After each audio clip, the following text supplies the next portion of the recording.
Bugün saat 20.30 sularında çarşı merkezinde asılı olan bayraklarımızı birkaç genç sökmeye çalıştı.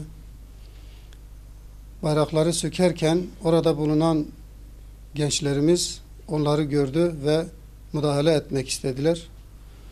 Gençlerden 2 kişiyi yanlarına çağırdılar ve bayrakları sökmek için elinde bulunan ip ve pet şişeyle birlikte gençler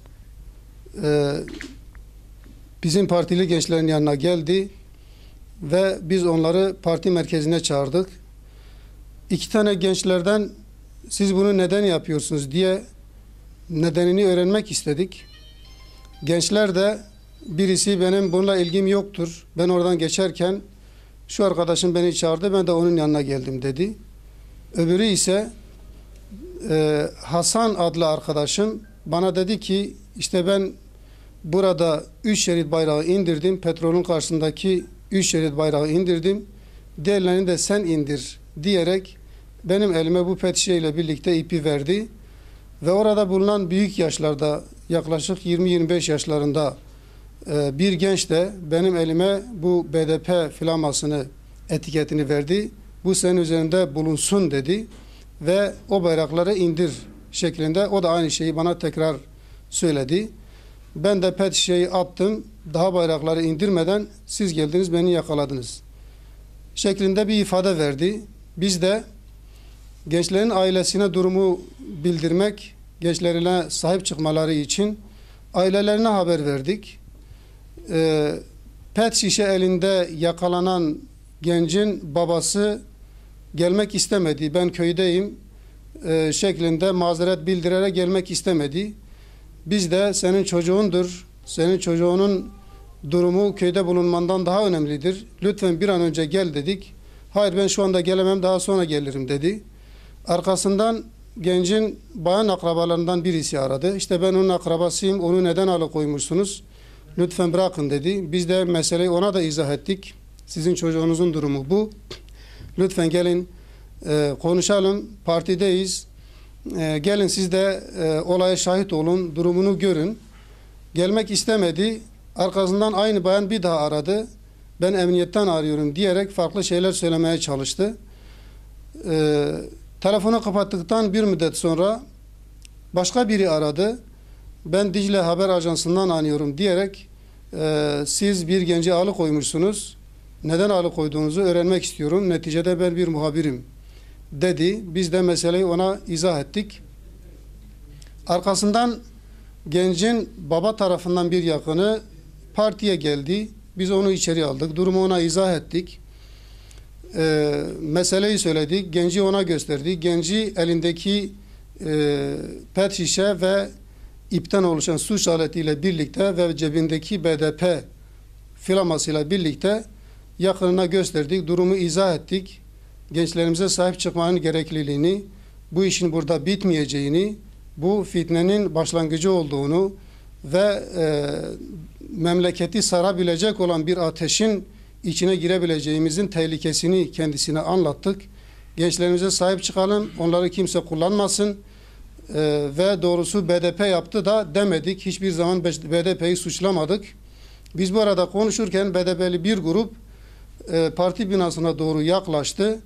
Daha sonra Resul Sarı adlı BDP ilçe belediye başkan adayı da geldi. O gelirken o grubun içerisinden birkaç genç, onların gençlerinden birkaçı parti binasına saldırmak istediler.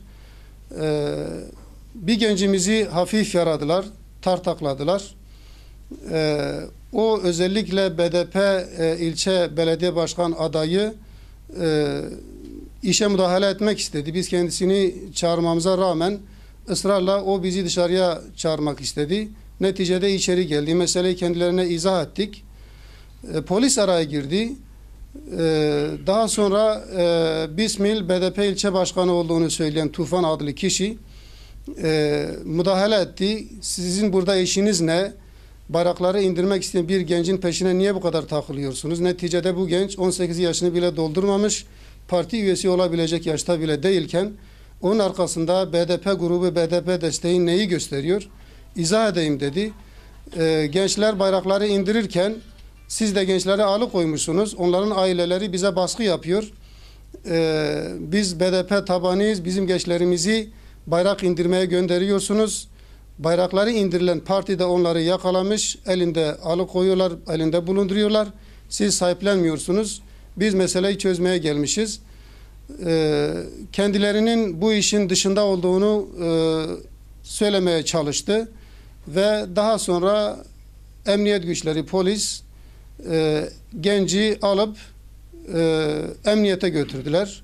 Emniyete gittikten sonra BDP grubu bizim az ilerimizde bulunan BDP ilçe seçim bürosundan emniyete doğru Serok Apo, Bismil Ovası, PKK yuvası şeklinde slogan atarak emniyet binasına doğru yürüdüler.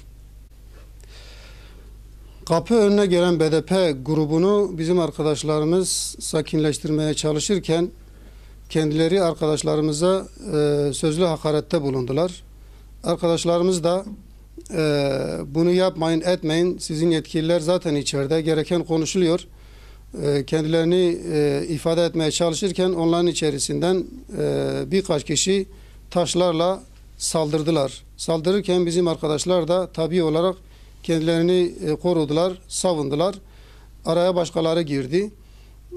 Ve neticede bizim bir gencimiz yaralandı. Kavga olayı bittikten sonra polis olay yerine geldi. Ve polis geldikten sonra bunlar durdular, sakinleştiler. Ama PKK BDP grubu kendilerine ait Dicle Haber Ajansı'na verdikleri haberde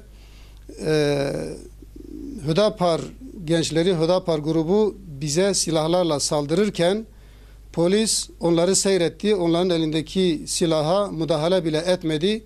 Onları savunduğu gibi manalara gelen cümlelerle bizleri mahkum etmeye çalıştılar.